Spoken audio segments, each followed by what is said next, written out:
Do do do, theme song. Do do do, I'm broke so this is my theme song. Do do do, just imagine this is an awesome. Mm-hmm.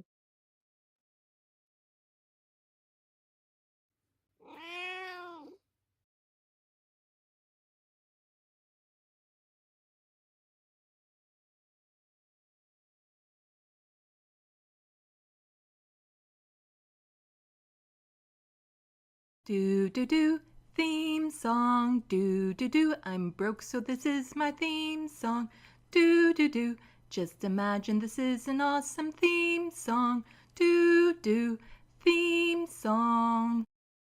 Left of the box.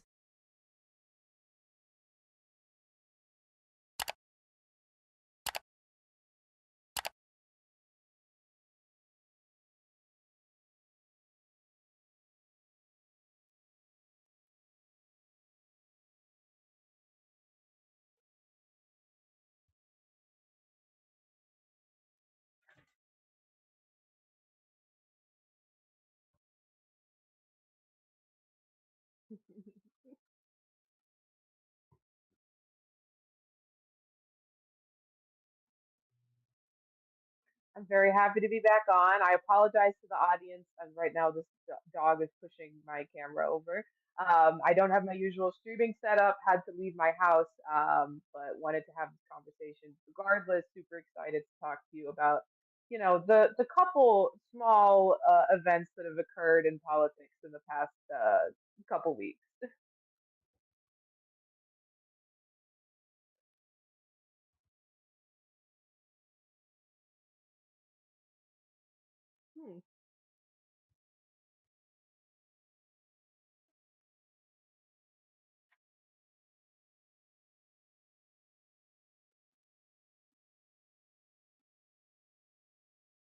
Hmm.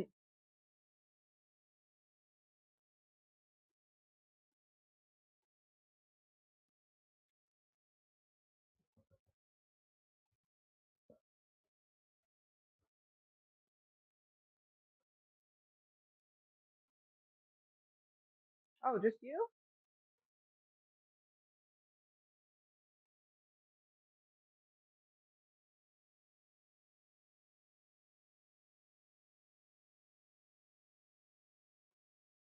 Is it connected to the wrong input?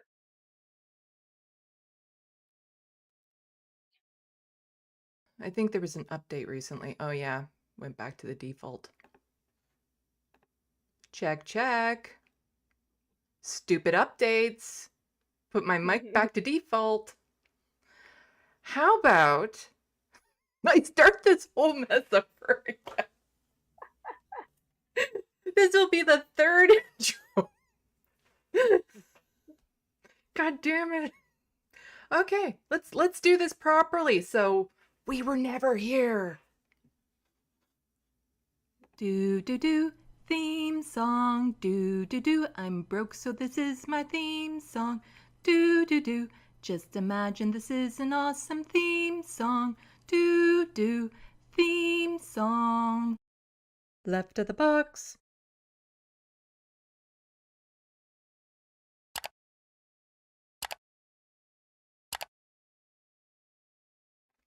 Hello, welcome to Left of the Box. Bonjour, bienvenue. I'm Sandy. That's Rayyvana. We haven't done this before. You know who we are. I am a YouTuber professionally. I know what I'm doing.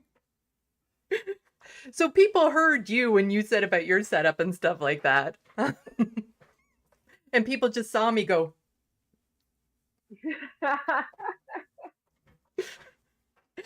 Got any lip readers out there?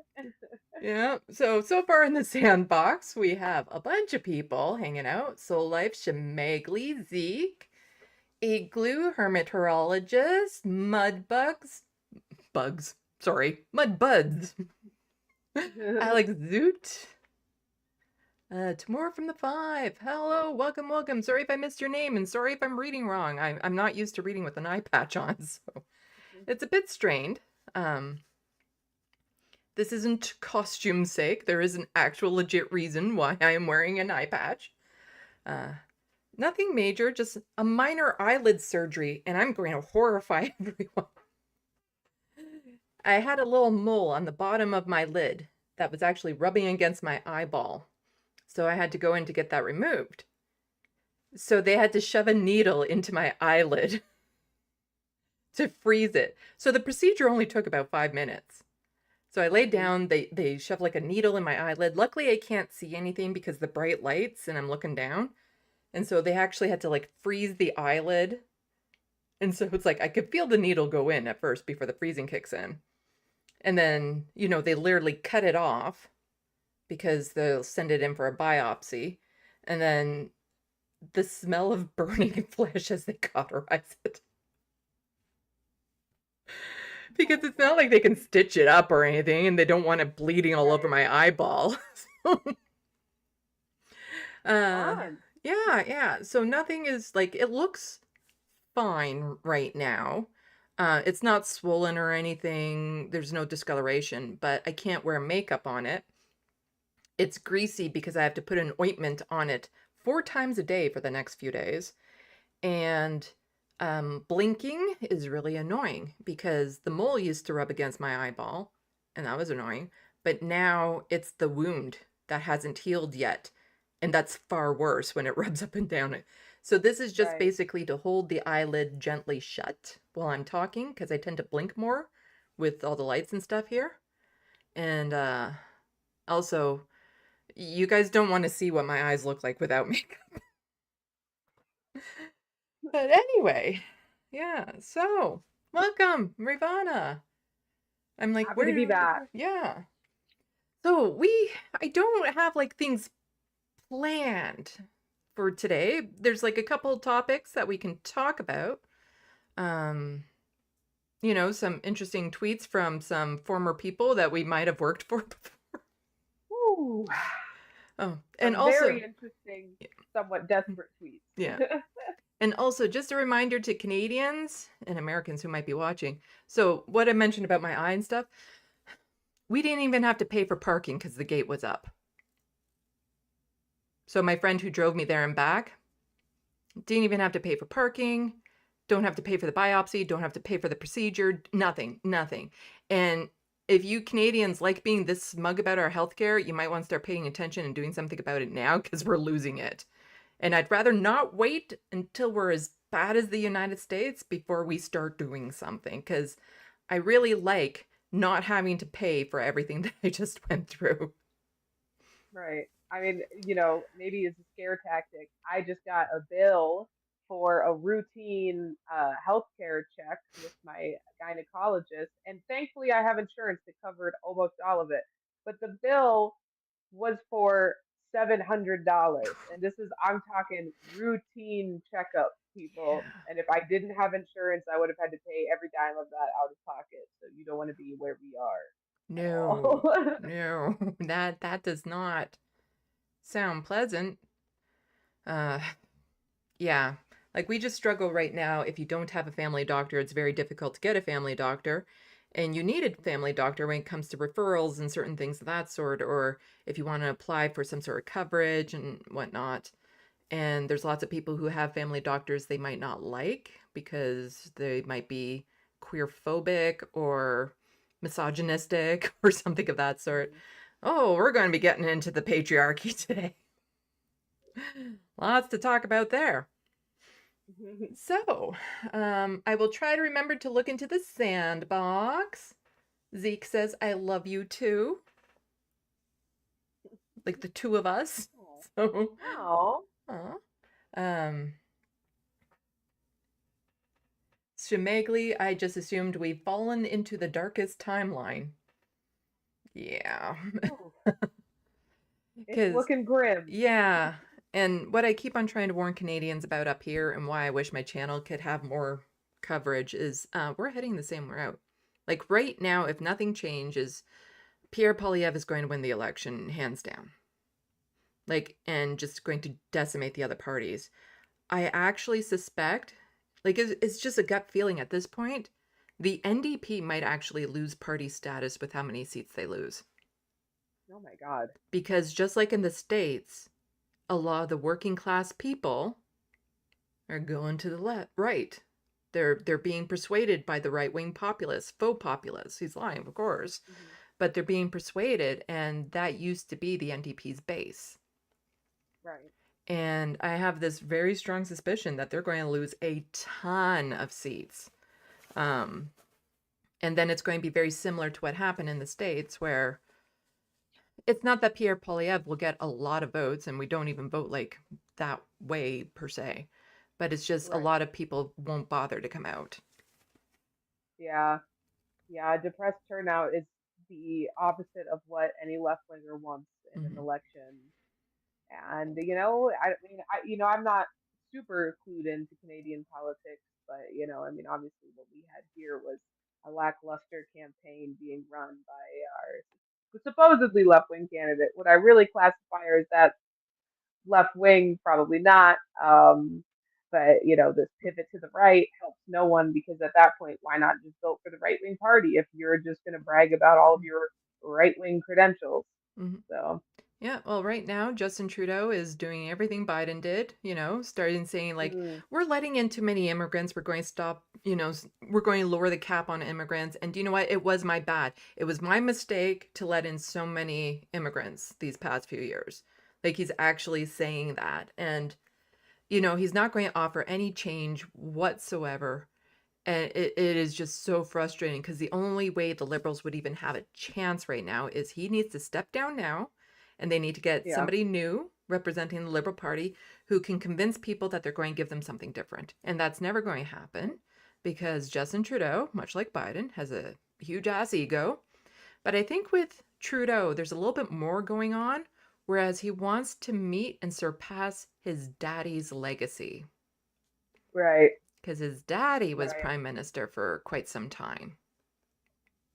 Well, that's if you don't believe that his true dad is Fidel Castro, Yeah, which yeah, is just one conspiracy that I prefer to subscribe to. yeah. So I see it's going down the same route too. And we have a few more protections here in Canada than Americans tend to, with just the way the legal system and stuff works out and Mhm. whatnot. But it doesn't mean that the conservatives don't find workarounds. And they have. Like in New Right. Brunswick, there's no abortion clinics because the Conservative Party defunded them so severely. Even though you'll see Justin Trudeau constantly up on stage saying, we will protect a person's right to choose no matter what, blah, blah, blah. And it's like, but that's not the reality that we're living. Like, luckily, New Brunswick just had their provincial election. They got a Liberal Party in now who won handedly, thankfully. And so things like a clinic for reproductive care will be opening up again. But they do find workarounds. Pierre Poilievre is already threatening to use the notwithstanding clause, and a lot of Canadians don't know that's a thing. They're going to learn the hard way that we Yeah. have a stupid thing like that in our Constitution, where it's just kind of like, I see you have rights and I want to violate them. So I'm just going to do this notwithstanding clause thing. And there's no way to combat that because that Mhm. supersedes the courts. Which is absurd. Like, As a lawyer, yeah. I mean, and I won't say the American legal system is perfect. I mean, it's probably one of the more corrupt ones. One of I mean, you look at our Supreme Court, of course, but I mean, that doctrine, notwithstanding, truly absurd. Yeah. I mean, yeah, Well, there's also going to be a lot of issues right now around Justin Trudeau because he's notoriously anti-labor. And there is a yeah, postal strike right now here in Canada. Right close to mm, Black Friday and Christmas and the holiday season and all that sort of stuff. And before he has threatened to use the notwithstanding clause, but he has passed legislation to force people back to work. And so doing mm. that right now before an election next year, it's not a good look. I mean, you give the far right so much ammo to run with so that they can present themselves as the party of the people, the party of labor. You know, we're going to support these unions, we're going to support these workers, and of course, it's all bullshit, complete and utter uh, fiction. But when you can point at Justin Trudeau and say, "Look at what he's doing to these workers. Look how he's forcing them back to work just so that some rich people can get their packages on time." I mean, it's just more ammunition, Yeah. and they don't have to prove that they're going to stand on business when they Mhm. get into power. Of course, they won't, but they just have to sound like they will, and that's Mhm. enough to convince a lot of people across the Mhm. country that just to stay home. Like, people who might not switch from voting from you know liberal to conservative, but people will say, you know what, I'm just going to stay home. Yeah. I can't. I don't see that much difference between the two candidates. Justin Trudeau hasn't inspired me, and that, like you said, is how we here in the United States got where we are, and the train that's running off the tracks, barreling towards the edge of a cliff. Yeah. It's the Because, like, country. Pierre Polyev is lying and all that sort of stuff, and he's completely insincere, but he's at least, like, acknowledging people's pain, whereas Justin Trudeau, again, Right, is up on this pillar saying Canada's economy is the greatest it's been in such a long time and blah, blah, blah. But as in my last live stream, I was pointing out a good economy doesn't mean good for everyone. It means it's good right, for the people already at the top, but for the people like the bottom 60%, the economy is actually worse. Like we're struggling more. Inflation hits us harder and all this sort of stuff. But they just keep on staying up in their 1% bubble, like on and on about like the economy's good. I don't know what you're complaining about. You guys need to shut up because the economy's good. You don't know how good you have it and all this sort of stuff. And meanwhile, it's like groceries, a trip to the grocery store for me, being single with cats, is $100 at a minimum. right. Like, Yeah. it's so frustrating. It's so frustrating. But Yeah, and I mean, like, as people who have so much to lose, so many of our rights on the line, it just becomes so much more infuriating to see this. I mean, you've got here Kamala Harris campaigning with Liz Cheney, mhm, um, trying to clap back at people who are righteously outraged about the genocide in Palestine. Not, and then you've now, after the fact, got all these pundits saying, "Oh, it was the trans issue that bogged her down. It was because she was running too far to the left." Meanwhile, I watched her run as George Bush. She might as well have been running George Bush's campaign the way that she was fighting to the right. And it's, as a woman, never really hearing the party be willing to say the word abortion. It's always the right to choose. It's always reproductive health care, which is, fine interspersed, of course, because there's other rights that are on the line. But if you want to champion abortion, you have to stop being scared to say the word abortion mhm, because it's not a dirty word. Your party will fight for this right. Stop trying to win over wine bombs in the suburbs and fight for the people who have been showing up for you election after election. Play to your base, and you will get results. And they didn't, they failed, and now so many people across this country are, queer people, uh trans people, women, minorities, have literally have to contend with the fact that our rights are on the chopping block, and we might have done all we could in this election, the least of all which was vote. But because the party has failed us, now we have so much to lose. Yeah. Yeah, if Justin Trudeau can get in front of cameras and say Zionism is not a dirty word, he should at bare minimum be able to say abortion is not a dirty word. Right. Oh, yeah, the parallels are just so prominent right now. And it's just, I see what's about to happen in the States and my heart just breaks. I see what's about to happen in Canada, my heart just breaks. Like, and Hmm. so many people are just so freaking unplugged from politics. Like, most people don't know that Doug Ford right now is threatening to use the notwithstanding clause to just round up unhoused people and throw them in jail. Yeah. Like, and, there was lots of polls, lots of studies. We don't need to deconstruct the whys of the election, but there was a lot of people, like, what was it? The spike in people saying, what, Joe Biden isn't even running? Like, so few people actually know anything that happens in politics. And up here in Canada, I actually think it's worse because people don't know you don't elect in the prime minister, you elect in the party. Like, we Right. don't elect a prime minister. They're the head of the party that gets elected in. There's like people don't understand what jurisdiction things fall under, so they blame Justin Trudeau for the housing crisis and stuff of that or different things, and it's like actually that's all provincially run. Right. You have to look at your conservative premier as to why these are issues, and so they'll blame Justin Trudeau for all these things that he doesn't deserve the blame, and he deserves the blame for a lot of things.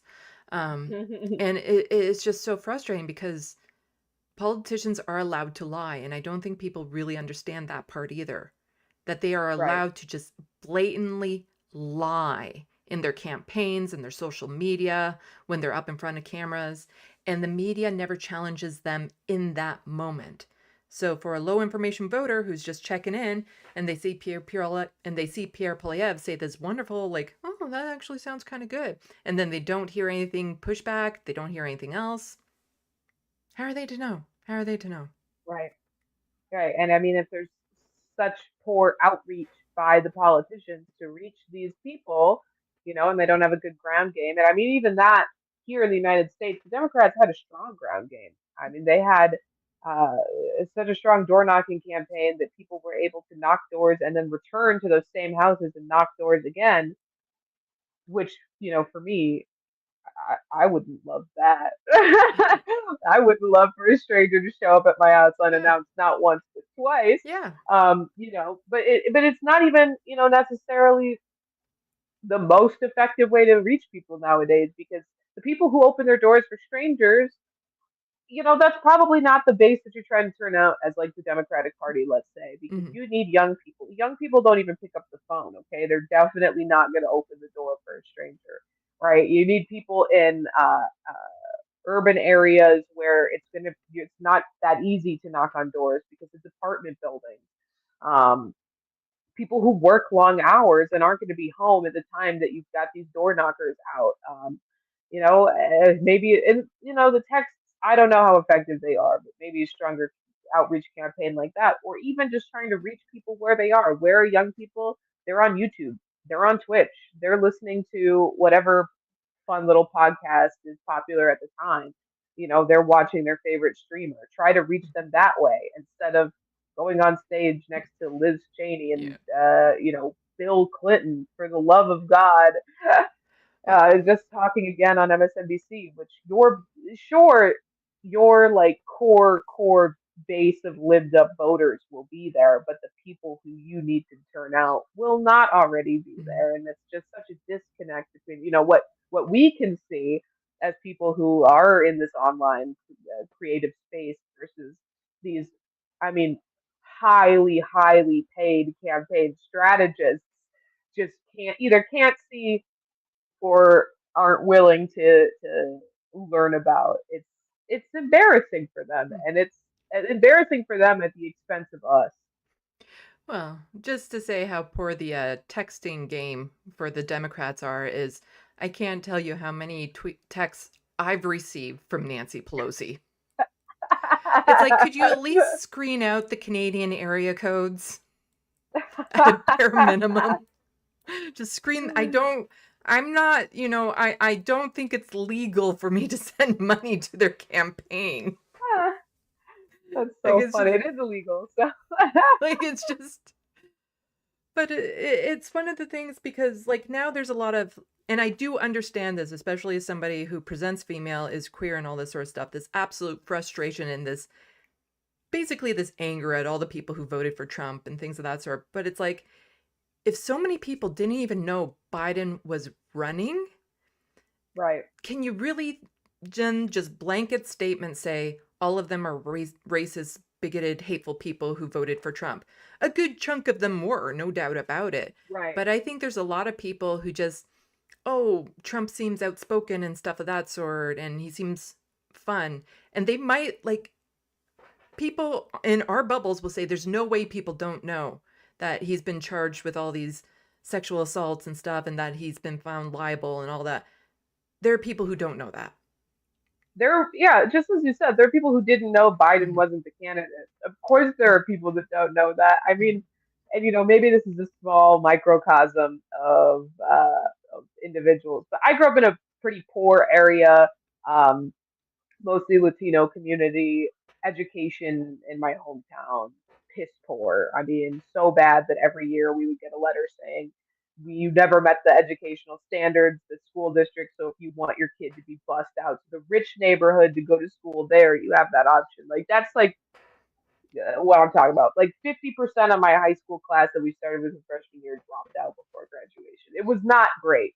But so checking Facebook the day after the election, I saw what I have to accept is like a large voting population's opinions, which was one person saying, "Thank God Sleepy Joe isn't our president anymore." Which, reading that, I was like, these people can vote. These people can vote. And it was a lot of, well, gas was cheaper under Donald Trump, so he was better at handling the economy. And there's not like, for so many, you Mm-hmm. want to sit there and try to explain to people, like, inflation is on the rise everywhere. The United States' inflation is actually not as high as it has been in other countries that had took a more conservative approach to combating inflation. The NLRB has been excellent on labor thus far under the Biden administration. And this is not something like that impacts necessarily everybody, but we've had record highs on the stock market for the past year. So on and low unemployment. So the markers for the economy are good. But you're exactly right what you were saying before. You can't just argue that to someone who doesn't feel that economic impact when they're going to the store, when they're buying groceries, when they're buying gas. And it's not our job to, I mean, in this space, maybe it is. But the average person, it's not your job to understand Mm-hmm. that, like, what feeds into that economic impact that you're experiencing. But really, it is the Democratic Party, the Liberal Party, whatever it may be, their job to make that person feel like the economy is good for them Mm-hmm. without having to give some sort of, academic based argument about how these indicators are good. And you're fighting against the right wing propaganda machine and the most consumed news networks, the most highly funded media networks online that are telling people that the economy is bad and the only solution is to bring back Trump. So you have to give these people something. You have to give the Mm-hmm. people who are most severely impacted by economic lows things to make them feel like they're insulated from, the dips of the economy. And the Democratic Party didn't fucking do it. And Kamala Harris couldn't articulate that argument or give people anything because Joe Biden's people, and I think Joe Biden held her back. And her campaign was being run by Republicans, literal Republicans, who don't want people to feel like uh, to be given things that would make them actually feel like the economy is working for them. Mm-hmm. So, I mean, it's of course you can say racism, misogyny, homophobia, whatever it may be, any type of bigotry played a huge impact on how so many people could go out and vote for Donald Trump. Mm-hmm. But it's not everyone. Yeah, it's It's not just everyone. not. It's not everybody. Yeah, and I just want to get to a comment from Zeke Debist, and they say, unfortunately, Sandy, I've seen debates of younger gens going against adult men, women, bringing those allegations of Trump, and they still don't care that Trump did that. Um, yeah, there's still those people. I'm not saying that there's not those people, but there is, I Right. think, a far larger chunk of people who just don't know. And I think even the people, if you tell them in the moment, like, oh, like these allegations and stuff like that, if you tell them on camera in the moment, that's not enough time for them to absorb that information to think it's Right. credible. So they could say, like, I don't care because they don't know anything about it. And they hate being put on the spot. But, there are also going to be the people who do know about it and don't care. And then there's going to be the people who know about it and be like, hell yeah. Right. I mean, I would also argue that anyone who's willing to go on camera and have a conversation about this sort of stuff is not necessarily like a neutral Yeah. individual hearing about this information, right? As like maybe someone who you work with having, Mhm, coworker chat or whatever, mhm. you might inform them for the first time. They might be a little bit more receptive of it than somebody who's like going live on TikTok to argue with strangers. But yeah, I mean, and of course, there's a huge contingent of young people who were sort of sold this idea that it's cool that the FBI raided Donald Trump's, home in Mar-a-Lago, that it's cool that he's being persecuted because uh, it's an unjust system trying to bring down this person because he was trying to help people like you, young white man, or you, impoverished working class individual, whatever it may Mhm. be. Yeah. Well, I have a few, I guess, tweets and stuff that I did want to touch on. So I- people ignore the horrible setup that I have here, and you're going to see as I go through this. But let's do this first, and then I'll do. Da, da, da, da, there. Shall we go through the Rachel Gilmore thing first? Absolutely. Oh, no, that's not. Okay. Now, oops, that's not what I want to do. Yep. I hate this setup. I really do. Okay. Now I can do this where I uncover so people can see what I'm talking about. So this is from Rachel Gilmore, and she's a wonderful journalist here in Canada. Follow her if you don't. Just does an amazing, amazing job. And she says, "New, do you get your news from social media personalities? If so, you're not alone. A huge chunk of American adults do. But a new study found men dominate the news influencer space, and the opinionated ones are disproportionately right wing. Let's talk about it." So it turns out the news influencer landscape is dominated by men. Many of them lean right wing, and almost none of them have a background in traditional news. Shocker. That's according to a new study from Pew Research that dug into what our social media news ecosystem looks like, which is important because it also found that 1 in 5 US adults get their news from social media influencers, including almost 40% of young Americans. For the study, they looked at more than 500 influencers who have more than 100,000 followers and regularly post about the news on social media. Their first big takeaway? Male influencers outnumber women by about a 2-to-1 margin. 63% of news influencers are men, compared with 30% who are women. Non-binary creators make up less than 1%. The Woo! I'm part of the 1%. only site where women came close to touching men's dominance was TikTok, where we make up almost half. Yay! Another huge takeaway is that the majority of news influencers who explicitly expressed a political stance were right-wing. Specifically, about 27% were right-leaning, while 21% were left-leaning. So I can believe that because I think too many people who are center or left, it's like they don't want to get involved. Right. They're afraid of being attacked from the right, like of the Nazis and the hateful people online if they decide to, say any sort of political values or whatnot. And so I think a lot of people on the left are actually afraid to speak up because of the backlash they would get. And then there's, I think I think there's more of an illusion that people on the left will be attacked by people on the left more.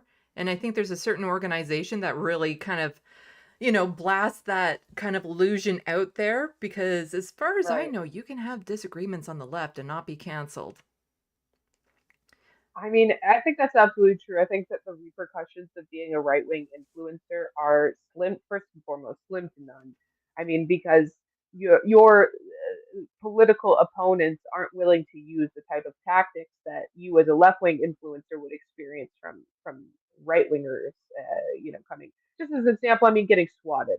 That happens almost exclusively to left wing content creators, or it will happen to right wing content creators, but they'll be getting swatted by someone in their own audience, someone who's a right Mhm. winger themselves. And for anyone who doesn't know what that means, it's when you call the police and indicate that there's an active hostage situation at the address of the streamer and try to get the police to break down their door with their guns in hand. And it happens far too often, even to small content creators, because addresses are very easy to find online, and they'll use other sorts of tactics, try and get you to click on a link, use that to gather information about you, yada yada yada. But I think that the fear of being a victim of this sort of right wing violence, right wing hate campaign definitely dissuades people who are liberal or to the left from making content about politics. But I think you're exactly right. I think the narrative that as a left winger, you're going to be attacked from the left has been pushed far too much. I mean, like, is there disagreement within the community? Sure. But is it anything on the scale of what right wing trolls online are willing to do to you? No, not even close. And Yeah. there's this false idea being painted by one large news network that somehow the right wingers are more accepting and nicer of in a difference of opinion, which was not my experience. No, I find people on the left to be far more embracive and, compassionate and accepting and, patient and, oh, these are the things that you've done in your past. Okay, well, have you actually taken steps to, rehabilitate yourself? If so, great. If not, do that, then check in with us. Like Right. the perception of, oh, if we don't agree on 100% of the issues 100% of the time, then you're going to be canceled. That's all bullshit. It's all bullshit. But Yeah. let's finish this video. Basically, if you're consuming your news on social media, which we know a good chunk of American adults are, there's a good chance that you're getting it from a man who leans right wing, especially if you get your news anywhere other than TikTok. News influencers with right leaning views outpace those with left leaning views on every social media platform except TikTok. There are two things that I find most interesting about this study. First, despite them constantly screaming about being cancelled or silenced, right-wing voices are actually the loudest opinionated voices on almost every platform. Shocker. And secondly, when I looked into their methodology at the accounts that they sampled from, there were some great accounts, but among them I also noticed several names that have been caught spreading falsehoods or otherwise hateful rhetoric, like Joe Rogan and Russell Brand, Just Pearly Things, and at least 3 personalities Yeah. mentioned in the Tenet Media case, where influencers were allegedly paid to spread Russian talking points. So it's not just the fact that right-wing men make up a huge portion of the media landscape where a lot of Americans get their news now, but you should also consider that a lot of them don't always tell their audiences the truth. And that kind of explains a lot of bigger issues, doesn't it? What do you think of all this? Yeah, it's scary to think that, the main influences are these right wingers that are on social media, and the Democrats and the liberals here haven't caught up to the realities of today. Right. They're not campaigning towards today's audiences. They're still stuck in their old ways of campaigning of like, oh, let's get out the vote. Let's go knock on doors. Let's do this. And they don't know Right. how to actually reach those audiences anymore. And it's so frustrating because the right has done such a good job of it. And part of it is they have the money. Like they've been pumping the money into it, but it's kind of like they play the long game. The right is so good at playing the long game, whereas the centrists just want immediate results now, and if they're not going to get it, then they blame someone else for it and they move on. They never play the long game. No. And I mean, and if you think about a lot of these right wing influencers, the biggest ones, it's not even just that they're being embraced by the Republican Party. In many instances, they're being funded by the Republican Party, and they are pushing, candidates towards these influencers to make content together. what have you. And the Democratic Party has not at all considered, diving into the realm of, because, sure, they'll do like little videos with like TikTok stars, but it's hardly ever TikTokers who actively talk about politics. It's usually just a TikToker who happens to be viral at the time versus, actually funding independent media, which they should be doing, which they're, or Democratic Party affiliated organizations should be funding these things because, as she just laid out in that video, so many Americans, especially young Americans, get their news primarily from online influencers. Yeah, it's and just the way the education systems go with civics and stuff, because like I know up here in Canada, it doesn't do nearly a good enough job teaching about how our political system works, how our history has actually unfolded, all that sort of stuff. And it's only going to get worse both here and in the United States. So they're not being taught to think critically. They're taught that by believing conspiracy theories is what thinking critically is, Right. but they don't actually know how to check their sources. And you know, people who are a little bit older, they know better than to just believe anything they see online and in TV and stuff, because they were taught, don't, you have to check your sources. But these days, I don't think that same type of literacy, the media literacy, is even being taught. So they're not being taught to Right. think critically. They're not taught media literacy.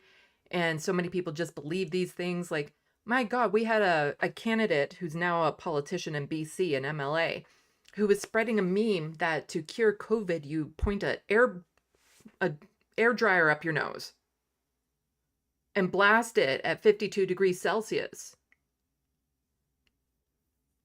And it's like, is nobody fact checking this?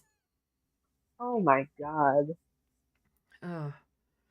But this was another tweet that picked up a bit of momentum.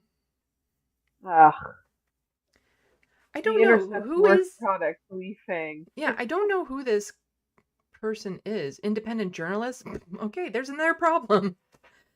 For a long time, he worked at the Intercept. Hmm. Back when the Intercept was somewhat, I mean, I think that it's still generally at its core a reputable organization, but it has spawned a lot of kooks, as it were. It's funny Lee how Fong certain being media one of them. organizations tend to do that. We somehow managed to We'll not get fall there. We'll victim to get that there. trap. Eventually, yeah. But yeah, so he has always been like sort of a right wing sympathizer, although, he's one of those people who, much like the people of the gray zone, uh, he is progressive when it comes to foreign policy, but conservative when it comes to a myriad of other issues, like particularly when it comes to women's rights, abortion rights. He is a men's rights activist, essentially. Mhm. Yeah, so he had tweeted out, imagine being an 18-year-old young male voter.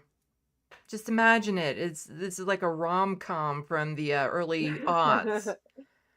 When you were 11, the Me Too movement launched, and men across the board like you were deemed oppressors. So he's saying that those 11-year-olds were sexual assaulters? He was saying that those 11-year-olds saw themselves reflected back in Harvey Weinstein, Yeah, apparently. yeah. Basically, it's like, oh, they were just like you, the people being called out in the Me Too movement. When you were starting high school, liberal politicians closed your school and forced you to take classes online. Only the boys, apparently, Yeah, only were the impacted boys. by this, mind you. And it was the politicians that closed this. It didn't have anything to do with the pandemic. Yeah. It was just politicians making an arbitrary choice there. Nothing to do with the pandemic. The women around you don't seem like victims. So, what women are hanging around these high schoolers? That one is just like completely displaying that these young males have a lack of empathy and just do not care Mhm. to have the insight towards what young women are struggling with and going through. It's just like an embarrassing admission on his part. Yeah. What does a victim seem like? Like, what do victims look like? And this has been a problem in the courts for a long time too, because it's like, Yeah. well, she doesn't seem like she was upset by this assault. So maybe like there's so much of that. So they are going to college at way higher rates, earning far more than men in many professional white-collar jobs. I'm fairly Fundamentally, certain that's not the case. complete lie, complete and utter lie. I'm fairly certain there's still a wage gap going on, Right. and are way less likely to be addicted to drugs and as lonely as most of the guys you know. Your peer If group of other young men play video games and enjoy memes mocking the dominant, suffocating woke culture across all major entertainment academic institutions. We just played a video about the dominant culture. right, but they need to see themselves as victims. They need to see themselves Mhm. as the oppressed group. Mhm. How is voting for the establishment Democrat who avoided any voting process or scrutiny for her nomination in any way appealing? I mean, he might as well have just ended it with, "Why would you ever want to vote for a woman?" I mean, and that would have been more honest than what he actually wrote. I mean, I don't think that some 18-year-old cares that there was no Democratic Party primary. Let's be real. I mean, you've just laid out the groundwork to land on the logical conclusion of what he wrote is, "Why would you vote for a woman?" Yeah. Period. Just say what you mean. And it's like I'm one of the people where I do believe some men are feeling left behind because in some aspects when it comes to pop culture out there and the way that they hear themselves being talked to about, it can be um So it turns out the news influencer oops, landscape is dominated by men, many of them lean right wing, and sorry, that just started to autoplay out of the blue and I wasn't even on that tab. Oh, um you know, I don't want to see men being left behind in the conversations, and I don't want to see like none of their issues ever getting addressed, but a lot of these Lee Fang types don't bother to do it the other way around either. Like they don't bother to yeah. actually try to empathize with women, with queer folks, to try to understand their perspectives or try to understand like why the Me Too movement was needed in the first place. Hmm. And it is just because unless it censors them and unless they're totally, not being attacked for any of their behavior, then they're like that's the only way that they should be able to exist. But if you criticize them, if you say, you know what you're doing is wrong, anything like that, then it's like, oh no, you're trying to oppress me. Right. I mean, I think it's really funny because so much of, and it's the same conversation, right, about conservatives saying that they are discriminated against in media, that they are not represented on social media, that they're victimized. It's, you see so much of the conversation about the male loneliness epidemic, which he alludes to here. Uh, the conversation around it is no one's ever talking about this. No one cares about this issue, which is funny because I hear about it way more often than I would care to ever hear about it. But what you never hear about is people who have concerns about the isolation that women experience. Because the fact of the matter is, men do not experience isolation in some unique fashion. Isolation is a problem that men, women, non-binary folks experience across the board, and that's just been heightened since COVID. And we could actually meaningfully address the issue if we stopped framing it as a unique problem to men. And maybe there are some disparities in the way that in the minute details of the way the individual experiences it. But the fact of the matter is, people are lonelier, not just men. And and that's also just the fact that the people who are loudest on these issues are not the people who want to solve these issues. They want to perpetuate their supposed victimhood and use these issues as a way to demonize women and queer folks as not understanding this somehow unique sense of loneliness that they're experiencing. Um, but yeah, I mean, this whole post is ridiculous. I mean, Mhm. from the jump, it starts with men are victims because women spoke out about getting raped, and little boys see themselves in Harvey Weinstein. Big Harvey Weinstein fans, I guess. Yeah. No, it is just, and it's the narrative on top of the narrative on top of the narrative, like this idea that women are responsible for men's loneliness too. Like, it's Right, their responsibility to get into a relationship with a man so that he doesn't feel lonely, as opposed to teaching him how to actually make all sorts of types of relationships, not just a romantic relationship, but how do you make friends? How do you connect with right. family? How do you connect with your neighbors? How do you build community? Things that are far Hmm. more healthy than just expecting, oh, if I get into a relationship, I won't be lonely anymore. There's lots of people in Right. relationships who are lonely. And it's Yeah. just it's so frustrating that it's constantly like, well, no, it's women's responsibility to make sure that men don't suffer. Hmm. I mean, and as a lesbian, I have a lot of my relationships with men are either members of my family or uh, my friends. So I don't to be told that it's my responsibility to I don't know sleep with these sad men in order to make them less lonely. It's such like a jarring thing to have to confront because the men in my life are not like this. Mhm. They're not people who are express. I don't hear this sort of idea organically, interpersonally.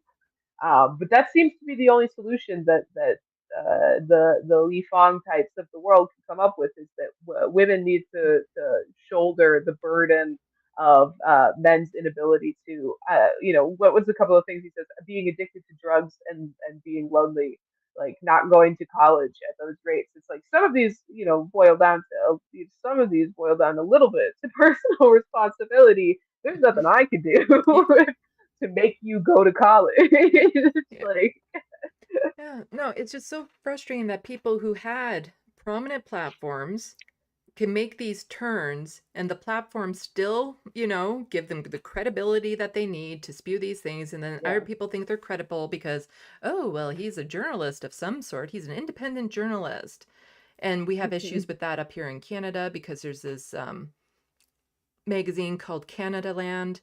And turns out the main editor for that is a huge Zionist and stuff. Oh God. So you know, those former networks give them credibility. Even if they're no longer working at the network, they can say, look at my resume. And it's just so frustrating because it doesn't work the same way. I can't say, look at my resume. I used to be on TYT, and people be like, oh, that's so nice. But basically, that was kind of my segue into this. Uh, So apparently Jank is slurping down the ball juice of Elon Musk. That is exactly what's going on here. Jank, I asked Elon Musk to put me in charge of cutting the Pentagon, and he said, "What are your suggestions? I run the largest left-wing network online, and a Democratic leader has never asked me that question because it's all about you." The idea that they would take advice from a populace is disdainful to them. Now, which I side mean, seems more open and inclusive? Which side seems more welcoming? Which side tries really hard to drive you away if you disagree, even a little with the orthodoxy? Which side is asking for suggestions and which one is demanding compliance and obedience? it's so whiny. The whole thing is so whiny, and it's like, I mean, yeah, it's not the guy who literally disowned his trans daughter. That's not the more inclusive side, Jank. I mean, and also you're bragging about getting a response to him. He responds to accounts that are like Elon Musk lover 123 all day long. Dogecoin to the moon, shit like that, Dan from the like internet got a for response hours a from day. him when he was mentioning something about a guillotine. Right. Yeah, this is just, it's so frustrating because it's like this. self-importance idea that he has, that he's built this network, that somehow this network is supposed to be this prominent thing that people go to. The fact that like Democratic leaders don't, take cues from Cenk the same way they do from, oh, what's his name? The morning show couple that just Oh, recently went in. Joe Scarborough, Yeah. Like Joe Biden would who is take his literally cues a from him. Republican. Joe Biden would take his cues from him, then, Donald Trump would take his cues from Fox News, and Cenk's here like, why isn't anyone taking cues from me? And it's like, well, first of all, nobody in politics is that progressive. And of the Right. progressive people in politics, they wouldn't be taking cues from you at this point because you ain't that progressive. I mean, and the fact of the matter is, he's pretty far removed himself from the experience of the real working class in this country. Like, the real left wing populist working class people who are organizing on the ground all across this country. They're not watching the Young Turks. I'm sorry, just for the most part, that's not what they're doing, you know. And his connection to those people is tepid at best. Like, I think that he is a very nice person. I've met him many times. Yeah, I think that interpersonally, he's a great person. But his opinions are not in line with like what is truly the progressive opinion in this country, particularly on a number of social Mhm. issues. Um, Yeah. And I've seen him specifically attack the trans women in left sports. far more than the left has attacked him. Oh yeah, Like every opportunity he gets, he's othering other leftists. And he's trying to make leftists seem like the bad people and just constantly like that. But then the instant somebody on the left pushes back, it's like, oh, nope, they won't agree with me because them don't, this 1% difference and stuff of that sort. And it's like, no, you like for some of these issues, you're just wrong on. There's not the progressive views because here's the thing. You cannot be a capitalist and a progressive.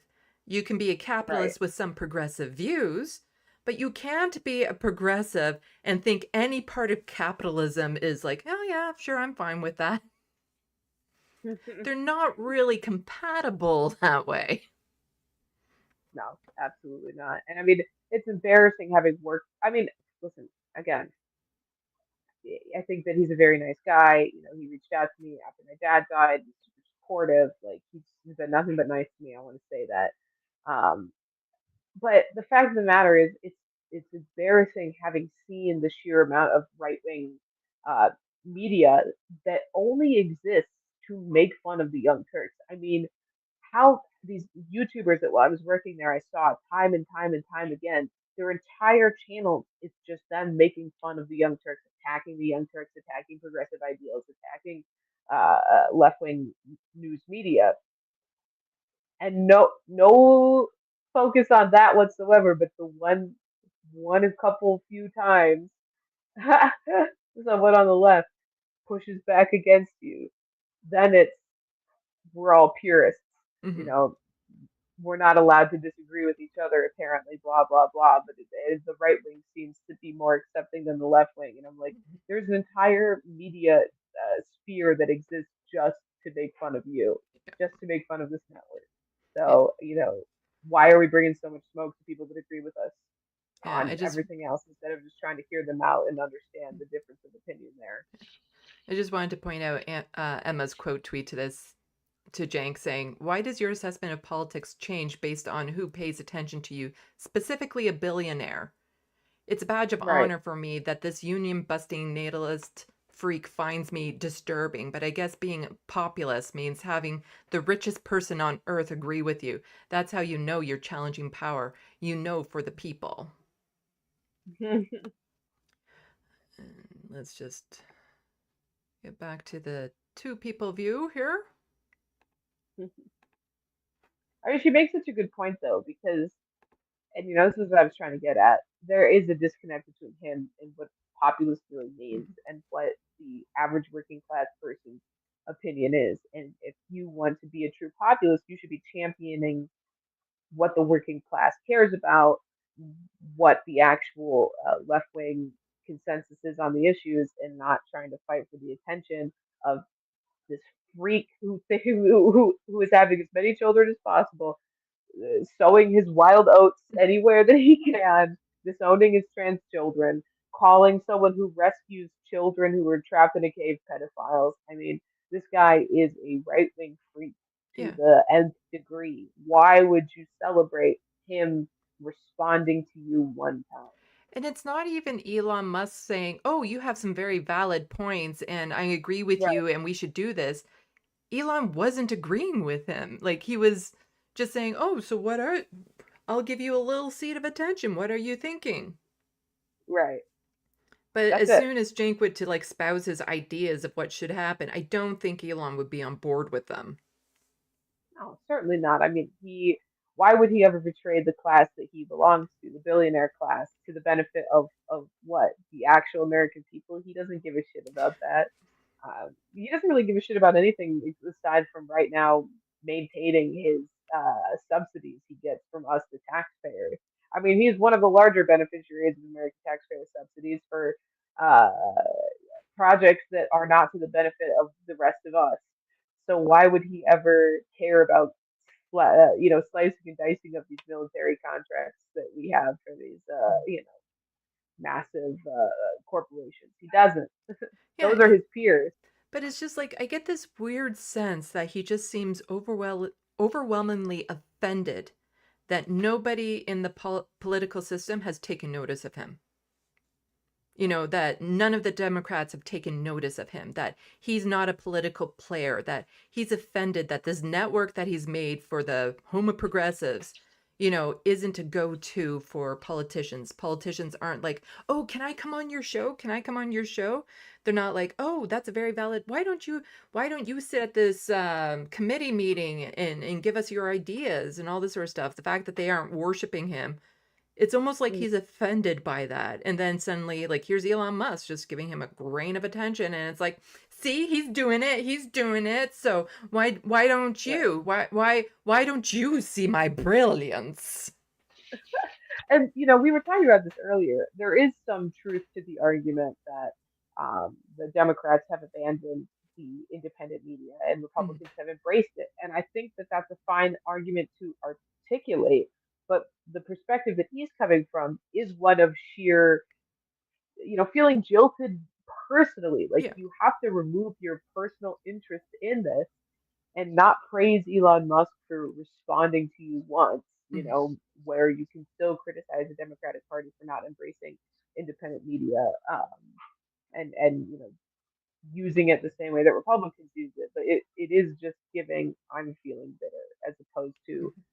we could be winning so much more if you guys were willing to embrace alternative forms of media.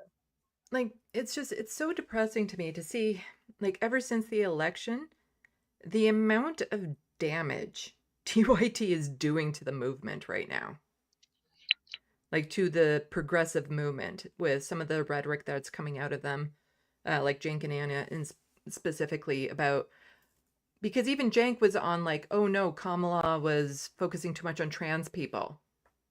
I don't think she ever mentioned trans issues at all on the campaign trail. I can't No, think of a single Jordan example Ewell of was her pushing mentioning. back, and he actually got like, you could see he was getting mad at Jank because here is an opportunity, and Jank is just throwing trans folks under the bus right after the election, saying that somehow it's because the left has gone too woke or something.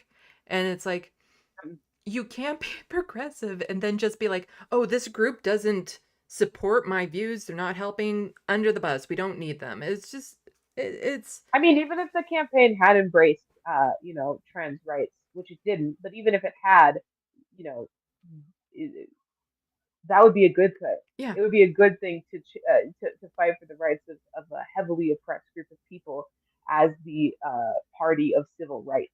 That would be the correct stance to take, even if it's the electorally losing one.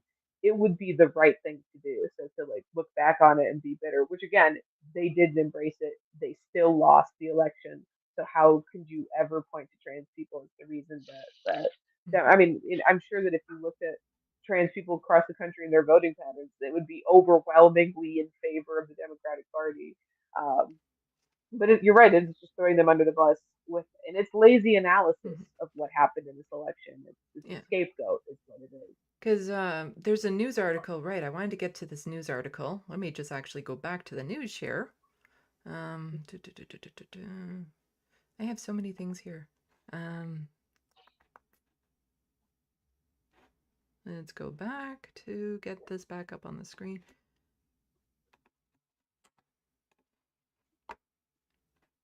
Oh, there we go.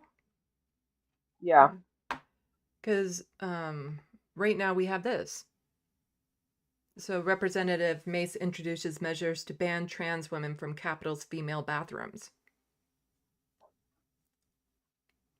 This is where it's leading. And this actually kind of yeah. reminds me of a story that my grandmother was telling me when I was first getting involved in politics, and she saw me up in Parliament Hill in Ottawa, and she says, back in her day, there were no washrooms for women. To say we're backsliding is putting it mildly. Right. I mean, it's mortifying. And then for, the supposedly left-wing voices, the liberal pundits to be saying that actually it's trans people that lost the election for Mhm. the Democratic Party. I mean, open your eyes. Look what's actually happening. I mean, I can't stand Mhm. any person who's in the queer community who's saying like, we gotta vote for Trump because it's gonna stop the craziness. Because if you don't think that you're next, if you're a woman voting for him and you don't think that you're next, a gay man Mhm. voting for him and you don't think that you're next, you need to open your fucking eyes.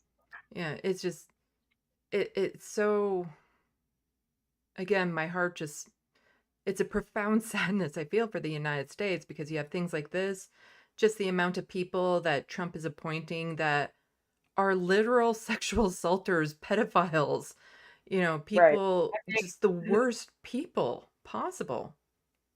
think. Hmm. Just getting back to this view here. I have so many buttons to push when I do a transfer there. Yeah, because people are like, well, Matt Gaetz, he's a sacrificial lamb because, he has to have, Trump has to appoint somebody that they can reject and stuff like that. And it's like, I don't think that's how it works anymore. No, I mean, I fully would disagree on that argument. I think that although there was some division on him specifically within Republicans in Congress, if Trump says to get in line, they'll get in line. Hmm. They'll vote for him. They don't care. They Hmm. have no morals. They have no backbone. Donald Trump is the leader of the party. He is has been the leader of the party for the past 8 years, and his ideology will continue to lead that party long after he's killed himself by only eating McDonald's Happy Meals for breakfast, lunch, and dinner for the past 60 years or whatever it may be. I mean, but the idea that somehow there's going to be some sort of opposition to any of these things, that's just not, it's not super believable in my Yeah. opinion. No, Trump is going to attempt everything he has said. He's going to attempt to Yeah. push that through. It's a matter of how much the people push back, the court systems push back as to whether or not that will happen. But he is at least going to try. Hmm. Like, I don't see him not trying on any of these things. And just the amount of people he has around him right now that will just do whatever he tells them. The horrible people put into positions meant to dismantle them. I just, you don't want to go doomer sometimes, but it's Right. sad statement when just being realistic comes across as doomerism. Like when you're just facing reality, it's like it's not going to be easy for the next while. I mean, yeah, and the fact of the matter is that the plan's been laid out. They've even, they try to distance themselves from Project 2025, but as soon as the election was decided, embraced it fully, admitted that they were only distancing themselves because it was a bad look and it might be bad for them electorally. But now that they don't have to worry about that, they're admitting that, oh, we are going to fill these supposed to be non-political roles in the federal government with Trump cronies who will do his every bidding, and we are going to uh, prosecute our political enemies any way that we can, and we are going to completely turn this country into a fascist dictatorship, and we're going to target um, all these oppressed groups of people even more than they're already being targeted. And we're gonna do it for our own benefit. Yeah. And so many people up here in Canada, there's things, memes going around of all these Canadians being like, how can Americans be so stupid? And meanwhile, those are the same people who are going to be voting for Pierre Poilievre. Right. Oh, because the media up here, it's they can be hit and miss on how they cover the news. It's always biased. It's establishment bias and stuff. And so there Mhm. was like stories of like, oh, the caucus wants to kick Justin Trudeau out, and now there's stories of, oh, the caucus wants to kick Pierre Poilievre out, and it's like none of those are big stories. Like neither of that is going to happen. There's maybe Right. sure there's a couple people within the caucus that don't want them to be leaders, but it's not an overwhelming majority. It's not newsworthy Hmm.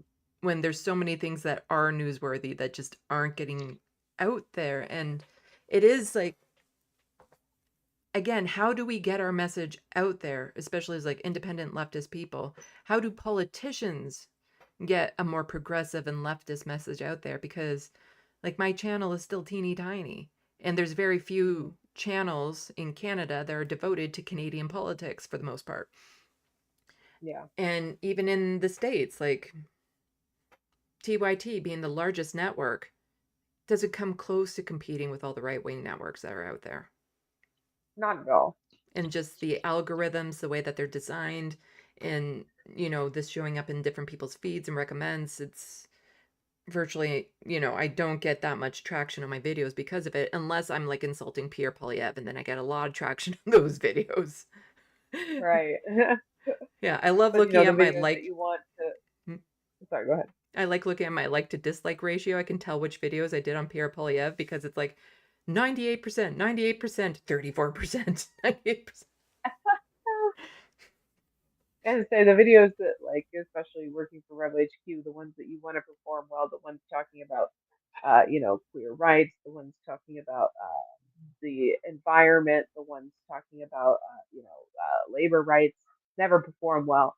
The ones that are like, this idiot Trump supporter said this, Yeah. let's laugh at them. This member of Congress said this stupid thing, let's laugh at them. Like hundreds of thousands of views. Labor video, 9,000 views. Hmm. Trans rights video, 3,000 views. And it's like, it's devastating the way that the actual issue videos never get the same traction the way that the let's make fun of the other side videos So it's very important for people to support leftist content creators like us. do. We're just setting this up, this whole conversation. Yeah, this is just, it's a big promotion. This is a commercial. It'll be one of those insert ads. I think there are some like right-wing ads that are like an hour long or something. Oh, they're insane, yeah. I The don't tend to slot see them bucket for for the reasons. apocalypse. It like it's not a very easily solvable issue. And again, part of the frustration is we have to start playing the long game. Right. Not everything we do right now will get the results we want, but we have to start laying the foundation because the right started this years and years ago, and we have so much catching up to do when it just comes to networking and building up these platforms and getting a hold of the narrative and stuff. Like the right has been on this from the get-go, Hmm. and we're just playing a big game of catch up. Yeah. Catch up without the funding that they're getting. Yeah. It'd be nice. I will always take the money, but I'm pretty certain they would never give me money twice. They might be like, that was a lousy return on her investment. She didn't push any of our issues. They No, didn't push any of our issues. no, no. In fact, donated to causes that go against you or something. Right. No, no, right wing, give me money to help me take you down. Doesn't work so well that way. No, no, it's a lot less money on this side of the political aisle, unfortunately. So I know I didn't have you for too much time tonight, and I don't want to take up too much of your time tonight. let you get some time to relax and unwind. Do you have Yeah. any last things you wanted to talk about? Ways to plug your stuff? I think we covered the topics I wanted to talk about, particularly that last tweet. But otherwise, people can see my stuff, Rayyvana, on all social media. I just started using Blue Sky more often. I've been away from streaming since I started working as a lawyer. It's just a little bit hard to marry the two, but I'm still doing Power Report every other week with Dan and Bam, and planning on doing more content creation in the near future, depending on how much more hectic my life gets in the coming months. But so, twitch.tv/Rayyvana, um, and my YouTube channel is just Rayyvana at Rayyvana Politics, I think is the app for it. But if you search my name, it'll come up Yeah, still. I have them But all thank you for linked in having the me on. description box below, handily enough. Oh, nice. Uh, Well, yeah, thank you for having me on. This was well, thank you it so was much for nice coming to get back to on. chat. Yeah. Absolutely. Bye.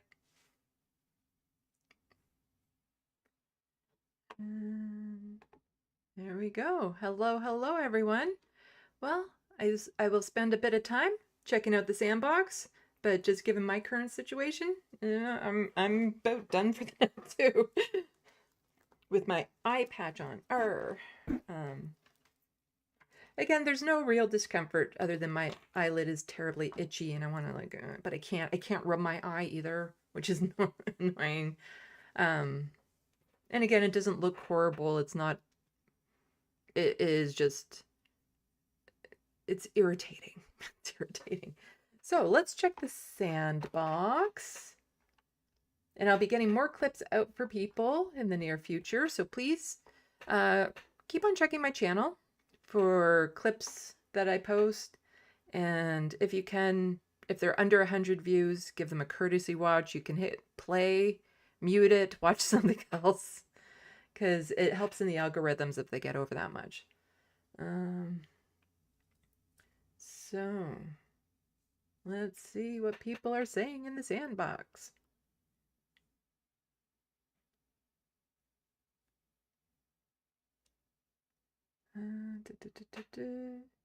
Mr. A, my two favorite Canadians. I don't think Chicago quite counts. Mudbuds, it's a cult.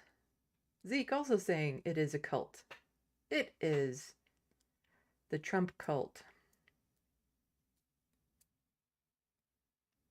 Zeke also saying I sure do, and I stay away from right-wing channels. Yeah. Because Mr. A says, I went to a town hall sort of thing last night about election. The only person that was MAGA and being blatantly racist was a 60-plus-year-old Mexican man. Ouch.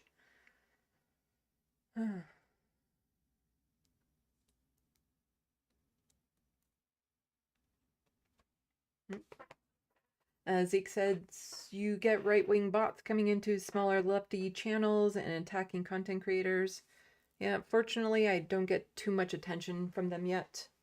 I'm sure I do, but I've gotten to the point, especially if I get a flood of comments, I don't read them. I will try to scan through them to see if I recognize people, because if it's people who are regular in my sandbox, I do want to see what you're saying. But I just don't read them because I know a lot of them, especially on my videos when I talk about Pierre Poilievre or Doug Ford, they're not from real people. They're not from people who care about the issues. They're just people that want to get a rise out of people and stuff. So I don't tend to read the comments much anymore. Hermetologist, put Trump or PP in your title and the trolls swarm you. Yeah. Yeah, my Pierre Poilievre is a potato got a lot of views on that video. Like, I'm tempted to just start throwing Pierre Poilievre into all of my titles just to start getting more attention to my videos.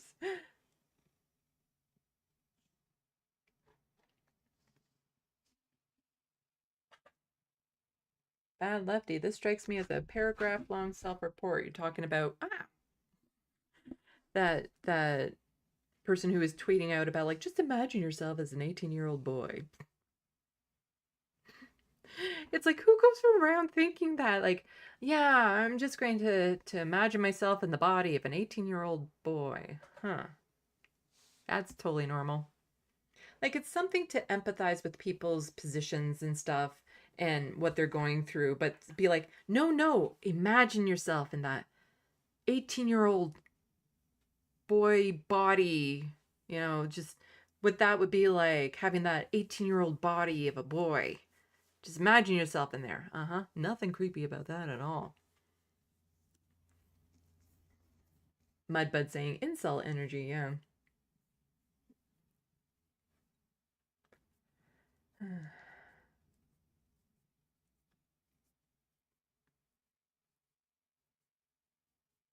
Bad Lefty, meh, I'd rather hear from Rachel Gilmore than Lee Fang, but I'm not nothing if not patient for now.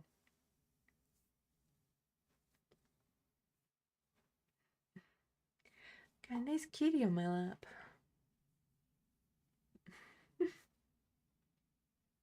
Zeke says, thanks for pointing that out, Ray and Sandy. I'm not entirely sure what we pointed out, but you're welcome. Bad Lefty, if you feel targeted by me too, that might be a you issue.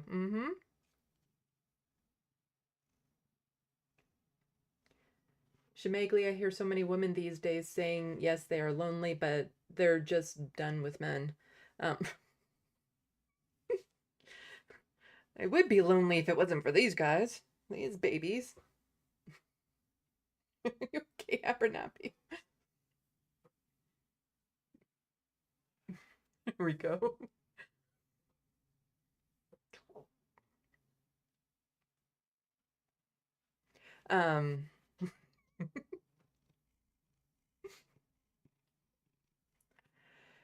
Like I suffer from the loneliness thing a lot too, because I would love to be in a relationship. It's very difficult, especially somebody who presents female, who has gotten past a certain age, to find, because so many men feed into the narrative of, oh, you need these young women and all that sort of stuff. So it's hard to combat that. I have friends. I don't have many friends. And my friends are often busy with other friends and family too. Like, I don't have, that one person I can call on all the time. And, sometimes I do get lonely when all my other friends are caught up with their stuff. But I don't know. It's part of the reason why I like building community here is, even the interaction that we do in the sandbox, well, it doesn't feel like much, but it does connect you to people. Like, that was one of the things when I first got on Twitter that I really liked, was even though it was superficial, I still felt connected to people. And when I woke up, like, first thing early in the morning, sometimes at like 6 o'clock with thoughts raging through my head, I could just go there and interact with different people and connect with different people and not feel so lonely that way. But social media also drives people away from actually human in-person interactions as well, which can be damaging because people forget how to actually talk to other humans in a normal human way. Because now I've seen videos of people parenting, and they have like YouTube channels for it and stuff, and they parent like they're on Twitter with some of their rhetoric and stuff. And that's just, you don't know. That's not how you parent. That's not how you're supposed to interact with children. That's not how you're supposed to interact with humans. But it's like they're learning their interactions on social media and then using that in the real world. And that's a massive setup for disaster. Are you enjoying yourself, Abernathy?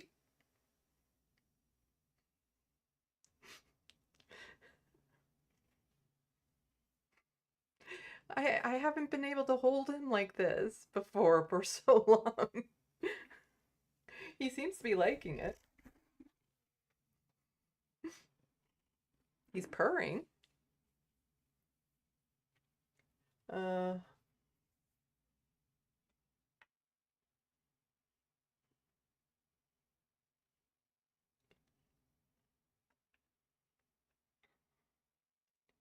Zeke saying, I low-key want Jenk to manage that. I'm tired of Pentagon audit failing.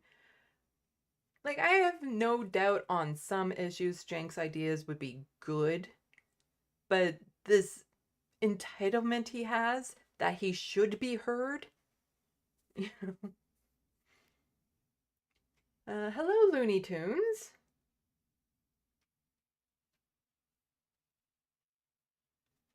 Tammy, the problem is 90% of what the working class cares about is fucking stupid. Yeah, a lot of things that people in normal everyday life, what they find important in a leader and politician or just in politics, it's very selfish and superficial and stuff sometimes. Not all the times, but sometimes, and then they don't get mad at the right things, like the reason why they're unhappy all the time and whatnot, and they don't know how to push back or who to push back on or why they're miserable all the time. It's just, again, it's this lack of media literacy, lack of political literacy that, keeps people in the dark about, what they can do to change the system. Bad lefty. I wouldn't say 90%, but I totally disagree with that. In my experience, most people are too busy trying to make ends meet to involve or even inform about politics in more than I think you were going to finish that, but then you just say loons. Oh, then a surface level. Okay.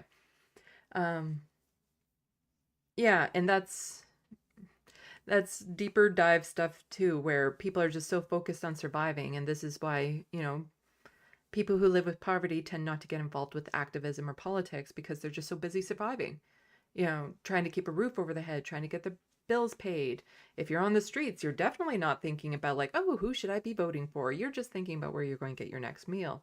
And so many people these days are so terrified of losing their jobs, and they're stressed about their jobs, and they're so focused on survival that they don't have the luxury to have the time needed to spend investigating politics. And that's by design. That's what, the elite, the ruling class want. They want people left in the dark. They don't want them to know where their power lies.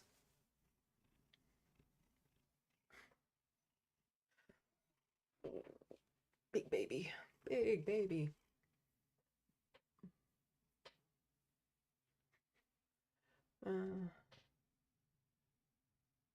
Let's see. Carrie Woods. Oh my God, that's so messed up. Representation matters, and we're going back so quickly. I'm really scared about the next 4 years. I wish I would say that it would all go away after Trump, but this is going to be a longer battle, and it is the long game that a lot of people, it's hard to play the long game, especially when you're suffering now. And I get that, but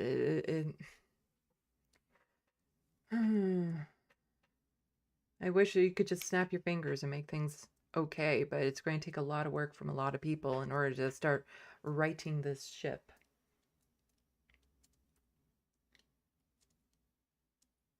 Tammy, dude, I saw a tweet of some Republican lackwit saying Gates would finally end the Democrats' child trafficking schemes. Wow, you just,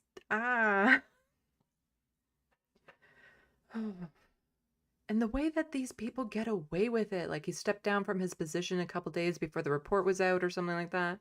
So now the only way the public will know about it is if somebody leaks it to the public. Like just seeing all the crimes Donald Trump gets away with, Elon Musk, like all of the things, the corruption and everything. And then here in Canada and Ontario in particular, you see the corruption happening in real time. And it's so frustrating because that you, the average person, if you were to get involved in any sort of corruption like this, would instantly be thrown behind bars. But because they're already part of that ruling class, they don't have the same laws applied to them. The laws are actually designed to protect them. So frustrating. Hello, MIDI Doctors. Reruns of Scorpion. I don't know if I know that series. Hello, Marty. Let's see. Zeke saying LMAO, Sandy. So true. Yeah, totally. I'm intentionally that funny. Because you're definitely laughing at something I intentionally said and not something I accidentally did. Like my intro to this live stream.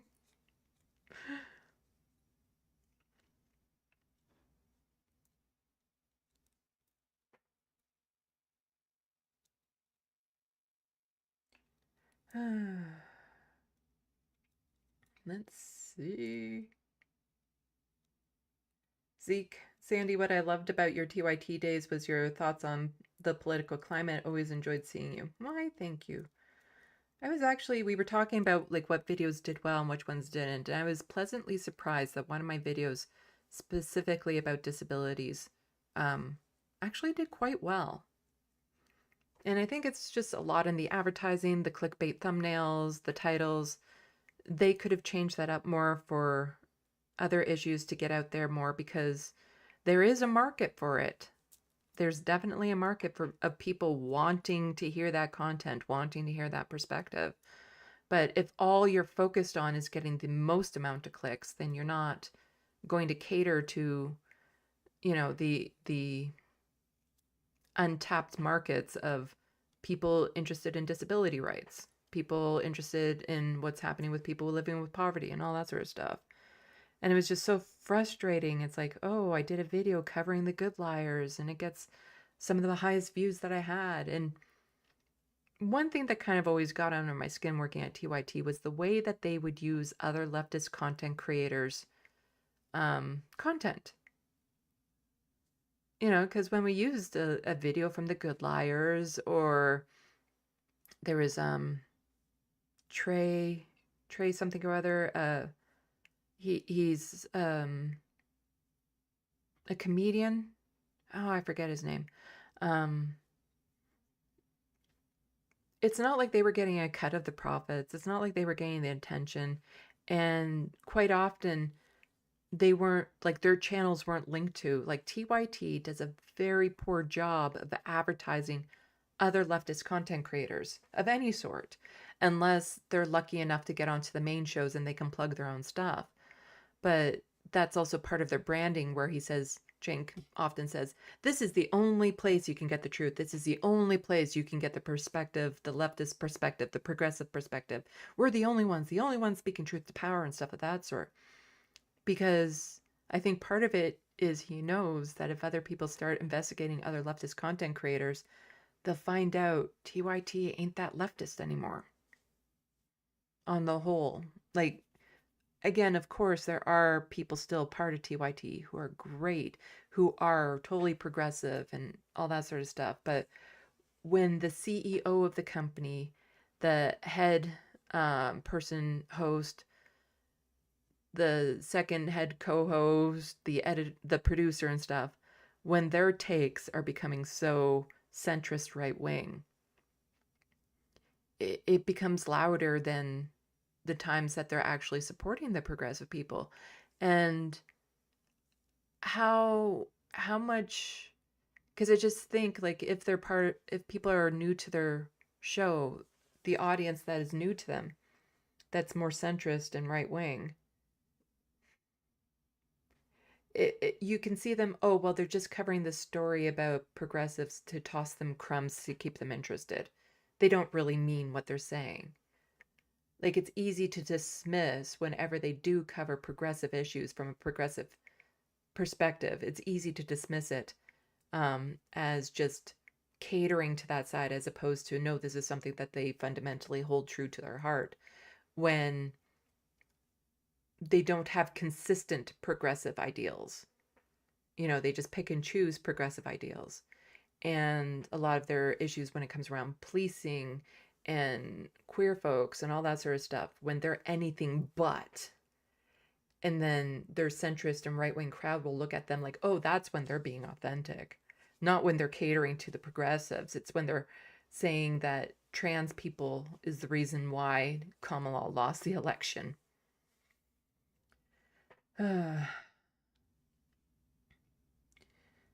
Zeke says, oh, for real, this is Sandy's chance to be a big Canada politics channel. I would love to. But I will also plug other Canadian content creators, because you do have Rachel Gilmore, you have Steve Boots, The Surfs. David Dole doesn't cover that much Canadian stuff, but whenever he does do a Canadian video, I'll watch it, and I would suggest other people watch it. His primary focus is American stuff, but there are Canadian channels up here. And it'd be nice if we could just reach the markets, because like there are other content creators where they have people messaging and stuff and interested in these Canadian topics, but there's no way for them to know about me because these channels don't know about me. And it's like, how do I get my message out there? How do I reach their audiences? Because some of their audiences have 10 times more Canadians watching them than I have subscribed to my channel. Moby Bongo, Solidarity, Excellent Comrades. I don't know if I've seen you in the sandbox before, so welcome. Tammy, ketchup with steak. I was kind of thinking things along those lines, like we need to catch up, but not like what we use with mac and cheese.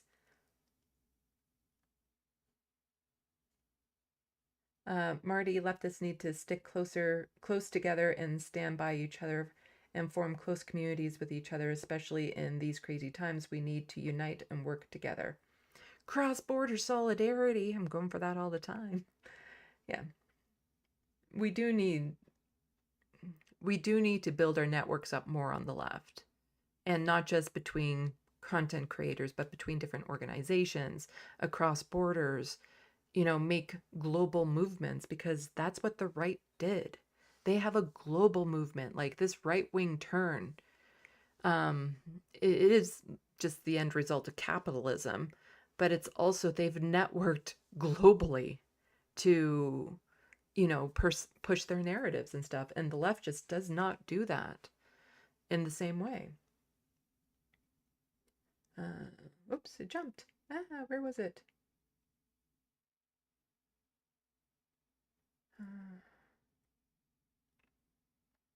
I get talking so much.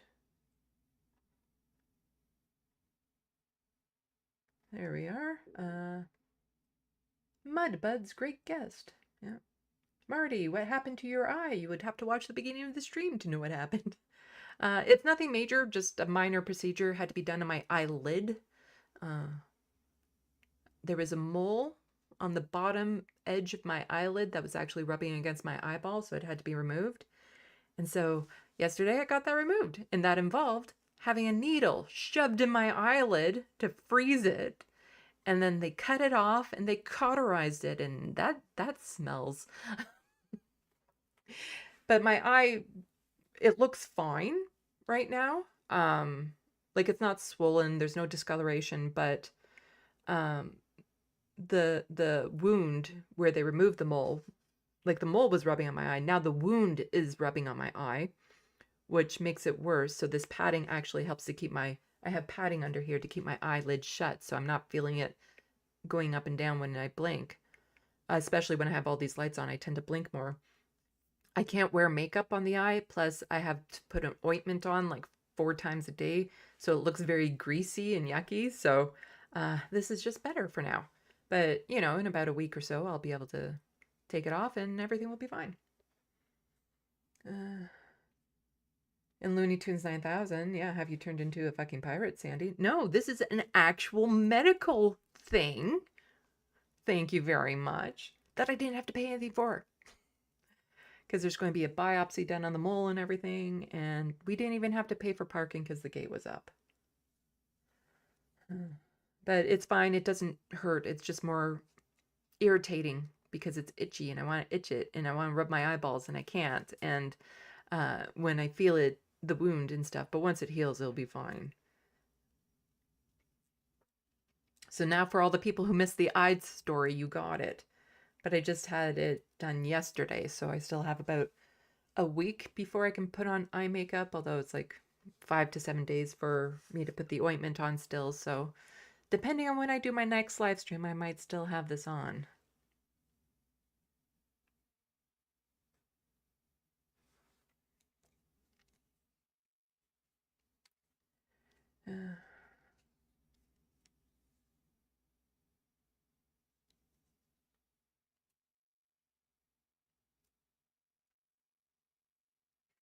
So Life, oh my God, did the cat take the eye? No, I'm not on the Avengers.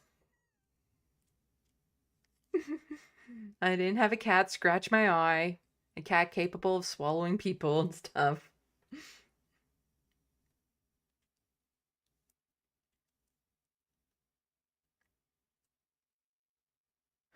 Bad Lefty, LOL, Abernathy is planking. Yeah.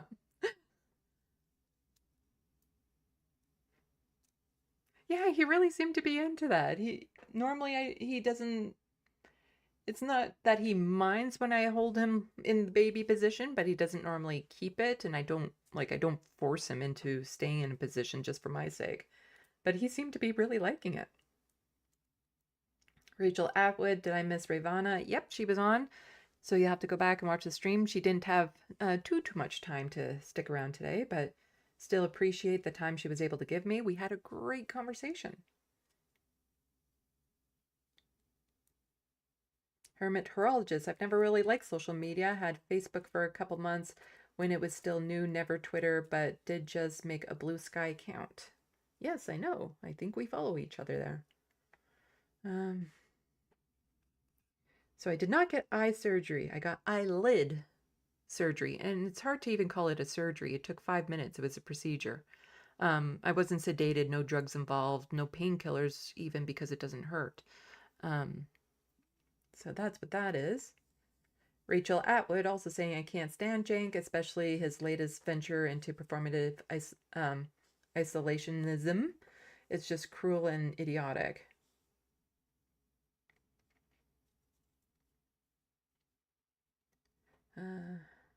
Mudbuds, money makes you untouchable. It does. Rachel Atwood, yeah, it's Trey Crowder. Yeah, a lot of people in the Rebel HQ. It feels like they're stealing content from other leftist content creators, which it doesn't feel right as a progressive network to be doing that. Like, it'd be one thing if they were shouting them out more, but I think I have seen Trey Crowder. I think he has gone on TYT. So, he at least gets some promotion that way. But especially when they're using like a smaller content creator's content for their stuff, and that creator doesn't get like a real shout out. It feels dirty.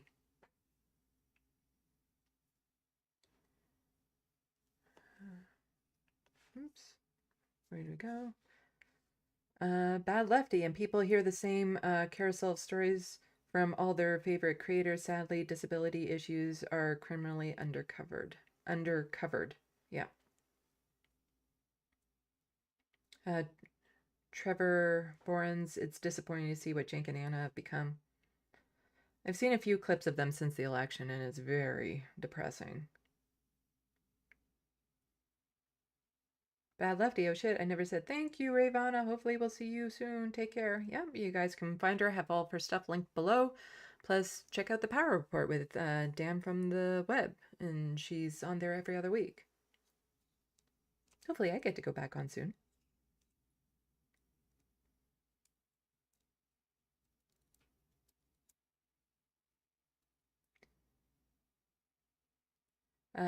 Trayvon Borens, True North Eager Beaver Media covers mostly Canadian news too. There's a lot of there's Nora Loretto, I think her name is. But there's a lot of other smaller content. Smaller, they're all larger than me.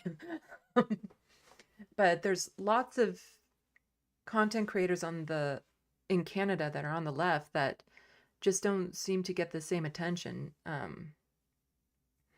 And some of them have, more.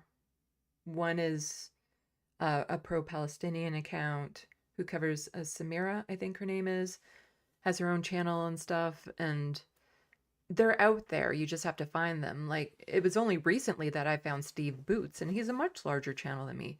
And even the channels that I just mentioned, they're all larger than mine. But it's so hard to find them unless you know to look for them.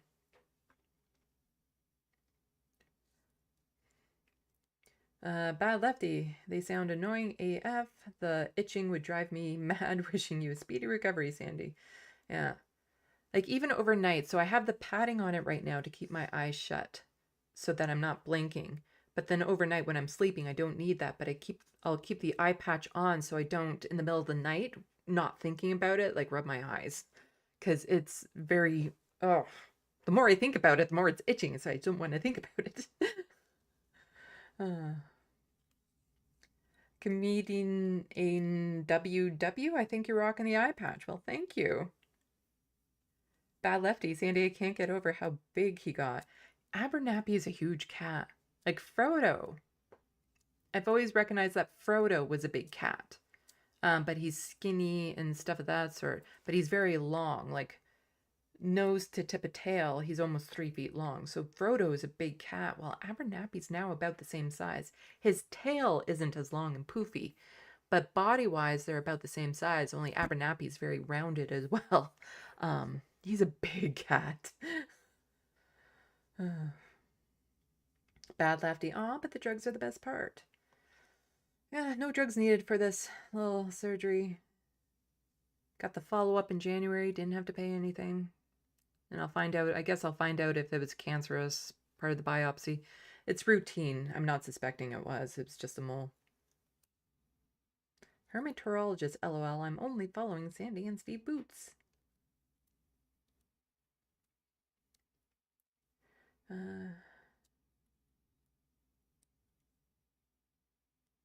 Marty, does anyone here listen to Christopher Titus? His show, The Armageddon Update, is really good. I watch them every week. Haven't heard of them.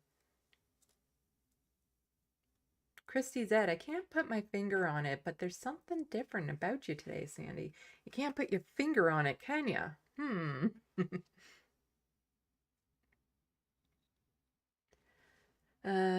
Del Sol Verde. Bernie Sanders says Democrats have lost their way. A little. Well, that's always who they were. They're just losing. You know, they've always been this way. They're just losing now because people are getting fed up with it. Also saying the Democratic Party is shifting through the rubble of its sweeping election loss and trying to work out what went wrong. They're trying to blame everything except for the actual issues at hand. And we're running into the same problem up here in Canada. And it's just so frustrating. Like, you can't just look to the United States and see what happened there and be like, maybe we should change our tactic before the election. Nope, they're not doing it here because they don't learn lessons because they're not interested in learning those lessons. Like, if the lessons learned meant that they would have to change anything about who they are, they're not interested in learning those lessons.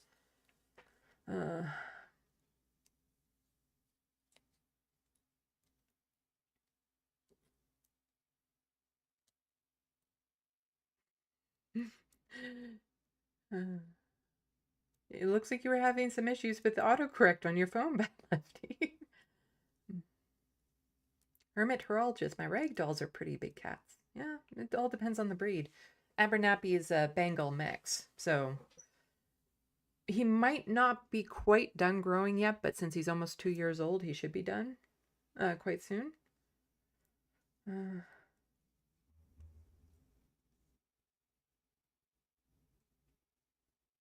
Rachel Atwood, is Nora Loretto that glorified tanky wannabe Eva Bartlett? I'm not trying to gatekeep, but if it's who I think it is, she's problematic. Everyone can be problematic in some of their takes, but I have seen good takes from Nora. I don't know if we're talking about the same person. I have seen some good takes from her. I haven't seen all of her takes, and I'm sure there's some bad ones as well. It's a mixed bag.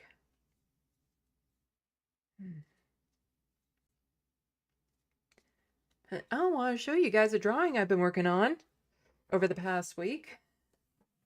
Ugh.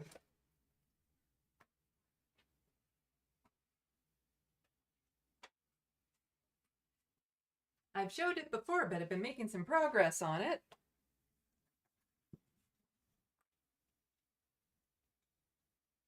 It's trying to line it up with the camera.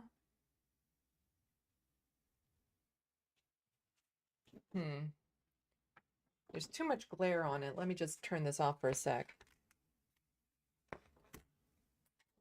That's the thing with pencil lead, is that there's a lot of glare from it. There we go. That's a bit better.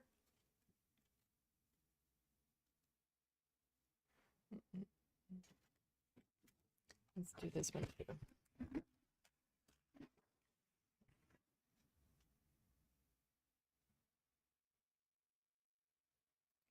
There we go.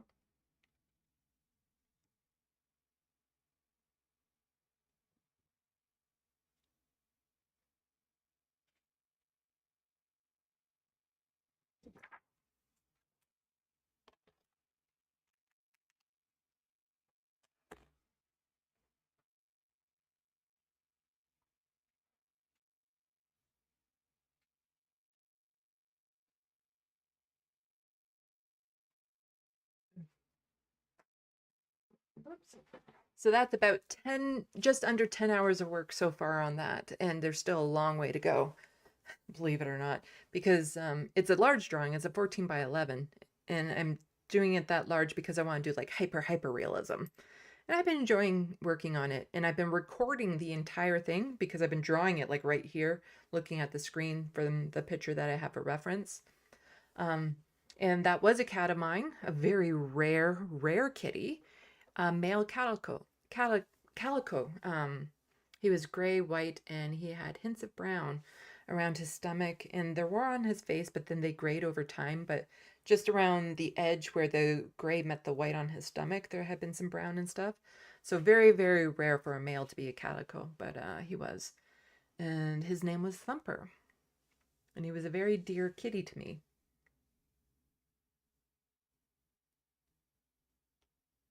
Christy Zed, Lefty, thank you for asking. I've been a wound to tight bitch since Trump got elected. I'm really sick about it. Been lashing out on everyone. Oh, yeah, a lot of people are short-tempered these days because of everything that's been happening. No doubt about it.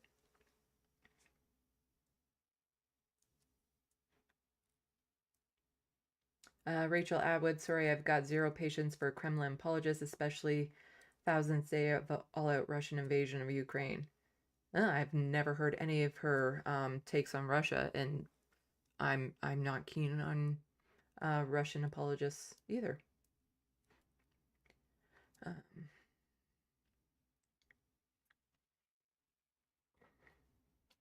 Let's see. Her meteorologist looks really good. Thank you.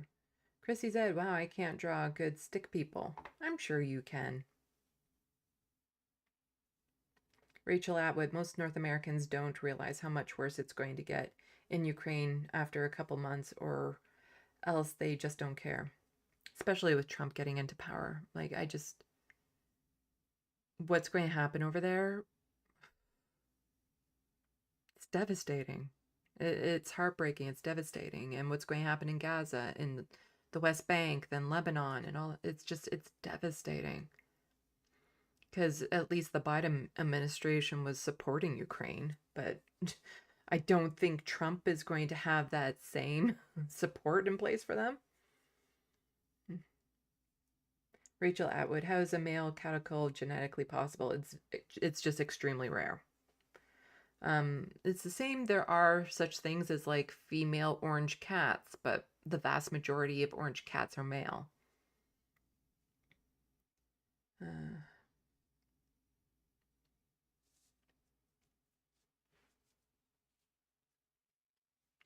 Rachel Atwood, it's completely dependent on 2 X chromosomes to be applicable. Well, I'm pretty sure with animals, just like with humans, the chromosomes don't necessarily determine the gender.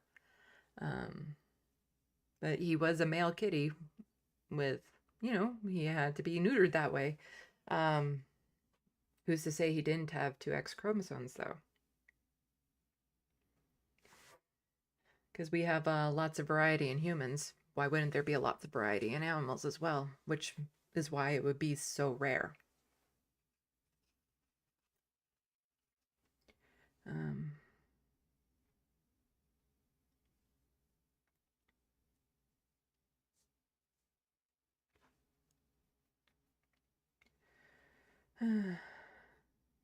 Looney Tunes 9000. Trump has already picked Dr. Oz today. Ugh. Shade Dragon. Most female orange cats are intersex, same as most caticle males. Mm-hmm.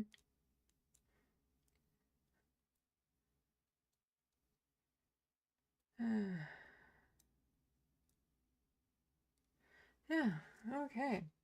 Well, oh, I need to scratch the outer lid a little bit because it's driving me crazy. But yeah, I don't know when my next live stream will be, and I don't know if I'll have the eye patch on for my next live stream, depending on when it will be.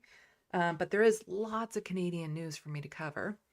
Also, don't forget about these things. I don't like where that's positioned. That's not a very good position. Do I have it there? No. I have a horror book. It's linked in the description box below. Please buy it if you like horror books and you like vampires. I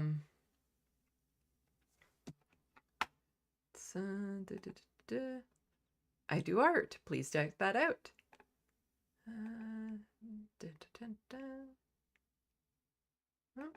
There we go. Patreon. You guys, you all know all of this. I have somebody who is starting to help me with editing my videos, so hopefully I'll be able to get more of them out faster. Yeah. Oh, I need to get this eye patch off. It's driving me crazy. Anyway, the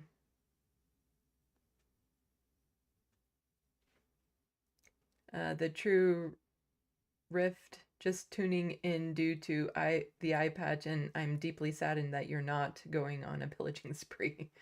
Yeah.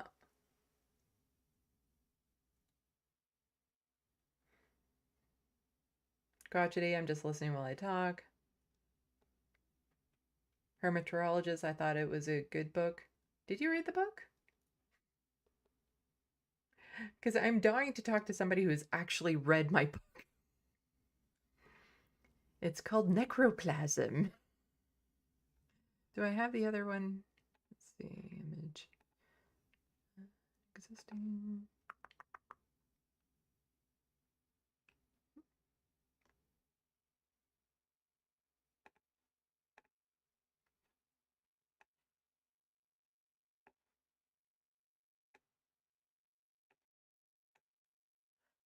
There we go. Let's do that. And then I'll take. Oh, there we go. It's kind of visible. It's not that. No, it's not that great there. It's always trying to find like ways to position things here so that they look okay. Image. Let's.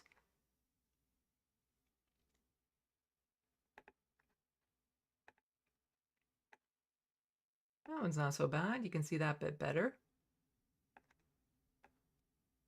Buy my horror book. Yay.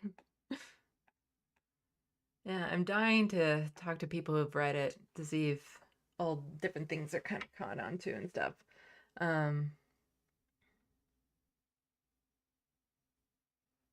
Marty, who here follows the Hassan Piker, Ethan Klein situation? The Vanguard does. If you want to know anything about what's happening there, the Vanguard follows them. The book name is called Necroplasm. I did not choose it. Check out the video that I have about it on my YouTube channel. I have it pinned to the top of my YouTube page right now, so it's easy to find. And I do a reading of the author notes that I've presented about it and the first chapter, so you can see that. And from there, you can decide if you want to buy it or not, and I hope you do.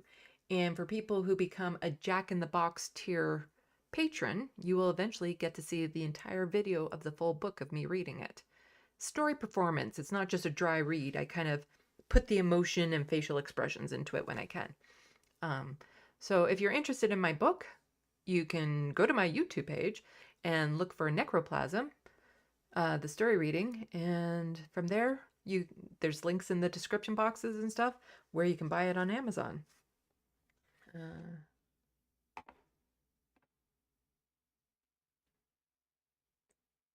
Let's see.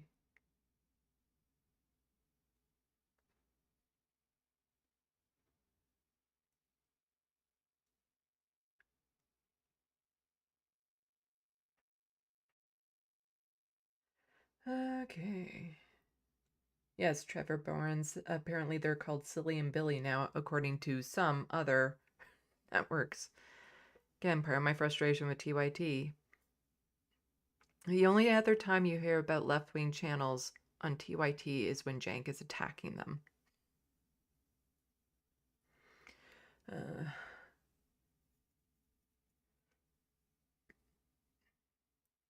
Okay, so I think with that, I'm about ready to sign off so I can get this patch off and unwind for the rest of the night. So, salut, à la prochaine. Thank you for everyone for coming out, for being in the sandbox. Thank you to all the mods. Thank you to everyone who's already supported me on Patreon, on helping out with Frodo's vet bills. He's still doing very good, which is nice.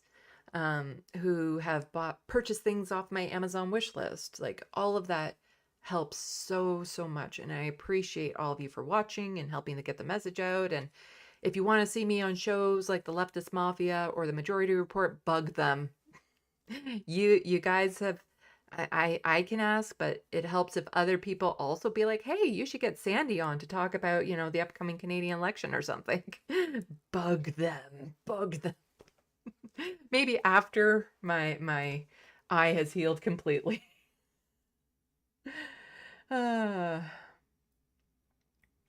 Okay, so salut, à la prochaine. Thank you for watching and stay tuned. I'm Sandy, wishing your tomorrow is better than your today.